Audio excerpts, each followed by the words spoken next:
Syria from Revolution to Liberation. Introduction. In the heart of the Middle East, a land of ancient civilizations witnessed one of the bloodiest uprisings of the 21st century. This is the story of Syria, a revolution born from children's graffiti and a nation's dream that outlived a brutal regime. Scene 1. A Dynasty of Fear. In 1971, Hafez al-Assad rose to power through a military coup. He ruled for nearly 3 decades, building a system rooted in fear, surveillance, and silence. When he died in 2000, the constitution was amended in minutes to allow his young son, Bashar al-Assad, to take the presidency.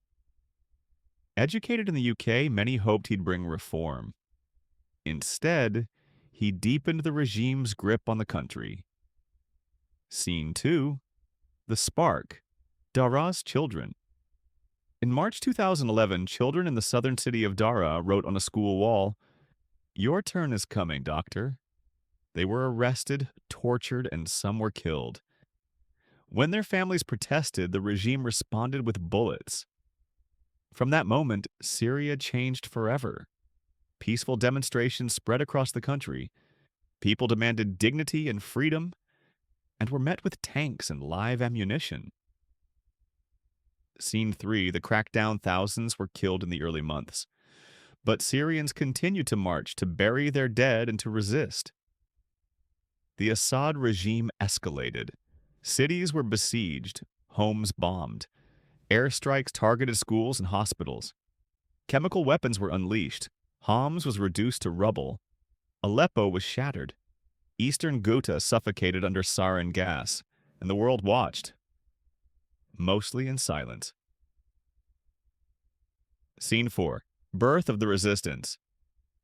From within the army, soldiers began to defect. They formed the Free Syrian Army, a grassroots force defending civilians. But the conflict grew more complex. Iran and Hezbollah backed Assad. Russia intervened militarily in 2015. Opposition groups splintered. Still, ordinary Syrians stood their ground, even when the world turned away. Scene 5.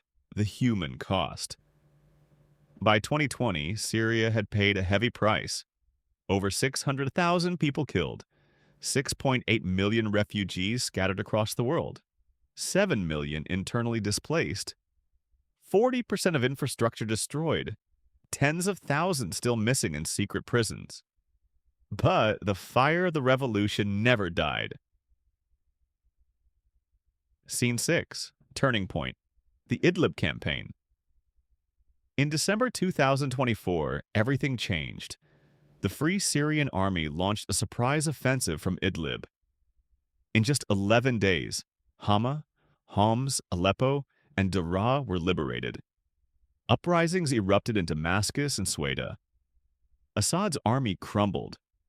Russia pulled out, and Bashar al-Assad fled to Moscow with billions in stolen wealth.